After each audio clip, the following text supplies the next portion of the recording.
What's up, y'all? If you want a quick summarized version without doing a whole bunch of analysis, you might want to investigate the query function in Google Sheets.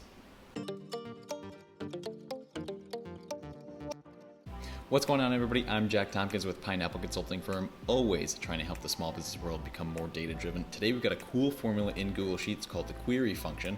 It's come up a lot with a lot of our clients lately, and it's a very powerful formula, and it works a lot like the import range function as well, but we're going to dive into how and why it's used. So let's do it.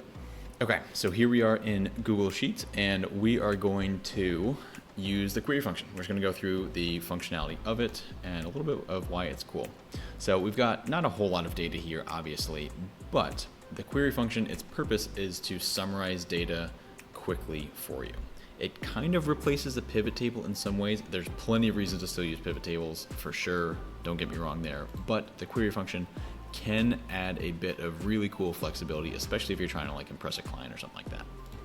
So we've got all our raw data here. Let's say our client wants all this raw data, but only for class 1.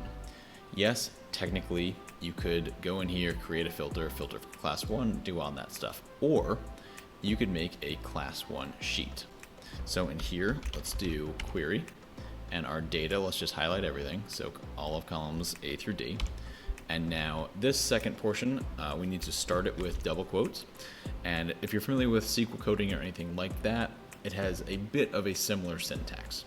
So we're going to start with select. So that's going to say, give me what I'm about to ask for. Select stars, give me everything. And then we're going to say where. So this is sort of our filtering here, where the second column with a class equals class 1. So our column B is the one that we care about, and we're not going to say where class equals class 1. We're going to say where B, which is column B, equals, if we do double quote here like you might be instinctively doing, that'll end this portion of the formula, so we don't want that. We want single quote class 1 and single quote, and now we're going to end this portion of the function. So we're in double quote, and then I like to get rid of headers, so just force of habit. Now, boom, there we go. We've got everything for just class 1.